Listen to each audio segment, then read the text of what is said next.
Hey everyone, June is Migraine Awareness Month, and this topic is really important to me because it actually affects my family. I remember being a little kid and watching my mom go through her episodes of migraines when she thought it was headaches, and she was so much pain, and it was really hard for me to watch.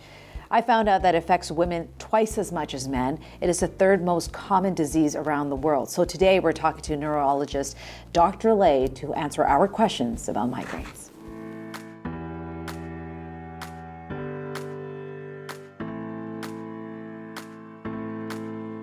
So June is Migraine Awareness Month, and migraines is something that is thrown around but not actually know what it is and what actually happens in your brain. So Dr. Lay, it's so great to sit down with you and actually discuss this because it actually affects my family. My mom dealt with it. So what is migraines? Well, for a long time, migraine was thought to be just a headache. Yeah. And it's a very misunderstood medical condition. But now the science has really exploded in the last 10 to 20 years. And we now realize that migraine is a biologic, neurologic condition. And it involves much more than just a headache. I say to patients when they get the headache part of it, that's really the migraine has already begun and is well underway. What is the process your brain goes through when it gets to that point of having the migraine? Well, we think migraineurs have a hypersensitive brain. So they're born with a different brain. So if you or I were in the same room, I have migraine, you don't have migraine. I will notice a smell before you do. I'll be bothered by a light perhaps before you do. We have this hypersensitivity to our brain. What are the things you should do if they're listening to you and everything you're saying? What are some of the things, a checklist of checking that you do have a migraine? So I think it's important to track it. So we ask patients to keep a calendar, not an obsessive diary about everything they ate and everything they did, because it will drive them nuts. Because again, one time it might be that they slept in too late, and another month that won't be the trigger. But to keep track of it, to notice when they have the headache, how long it lasts, and is it a pure, simple, dull ache, they feel a little bit bothered, they go get fresh air, they have a cup of coffee, they feel fine? Yeah.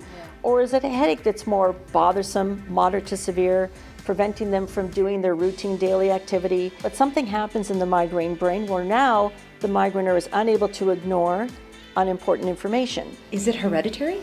It is hereditary. A number of different genes have been identified that explain why migraine is passed through the family. Interestingly, we think that migraine may have a survival advantage. So a lot of patients will say, why does it matter that I can detect a storm coming in or a bad weather front coming in? But migraineurs who were able to detect a storm coming centuries ago were able to get their family to safety before the storm hit. And when can it start in your life? At a young age, or does it can start at a very young age. I see kids as young as 3 with migraine. That's insane that it could start at such a young age. So if it is starting at that age, is there a good chance it will continue? Generally speaking, there are so many other factors, primarily the hormone estrogen. So if you look at before puberty, boys are actually more likely than girls to have migraine. Yeah. But once you reach the age of puberty, then there's this emerging female predominance where we talked about women are 3 times more vulnerable to get migraine than men, and that's where the hormone estrogen tends to play a role. And the pain. And the pain can be incredibly intense. And as I said, the headache is not the beginning of the migraine. The headache is as the migraine has already been turned on, and the pain can be very disabling, partly because it's associated with all those other features we talked about.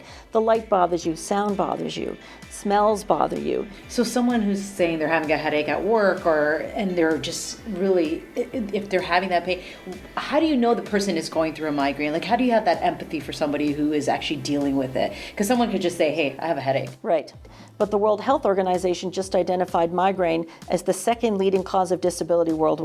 Migraine, incredibly disabling for patients that have this. So I think when a patient says, I have a migraine, we're trying to educate the world that this is a disabling condition. And there are many ways the migraineur can be helped at work. If you give them an environment that's a bit quieter, it's a scent-free environment for that individual. Perhaps they have an area in the office cubicle that's more natural light or desk lamp rather than overhead fluorescent lights. And migraineurs will even talk about being able to hear a light bulb because they have that hypersensitive brain. What does it mean for you that there is an awareness month now, that people can actually focus on migraines and be more knowledgeable? I mean, that's the reason we're doing this video, is to give people the information. But for you as a doctor who's kind of working on this, and now there's science behind it, it must mean a lot to you that we're doing this. It's incredibly important. It's incredibly validating. Yeah. I think anyone, no matter what is going on in your life, it's important to feel validated. And I think migraineurs for a long time have felt discounted.